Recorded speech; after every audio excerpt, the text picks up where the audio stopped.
जी नाजरीन, our news में खुश आमदीद कहते हैं। खबरों का रुख करते हैं तोनसा शरीफ की तरफ, जहां से हमारे रिपोर्टर हाफिज मोहम्मद रियाज की रिपोर्ट के मुताबिक अल फुरकान क्रिकेट टूर्नामेंट चौक बोदो तहसील तोनसा शरीफ यंग स्टार दाऊमोड़ ने अपने नाम कर लिया। यंग स्टार ने फाइनल में एमसीसी क्रिकेट क्लब तोनसा को शिकस्त दी।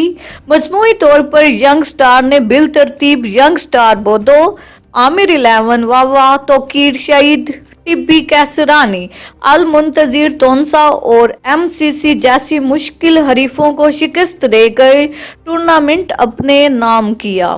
टूर्नामेंट जीतने पर कप्तान साजिद नवाज का कहना था कि जीत टीम वर्क का नतीजा है। टूर्नामेंट में तहसील भर की 32 टीमों ने हिस्सा लिया। आखिर में मेहमान खसूसी साबिक चेयरमैन यूसी बोदो हाजी अब्दुल लतीफ कैसरानी ने खिलाड़ियों में इनामात तकसीम की।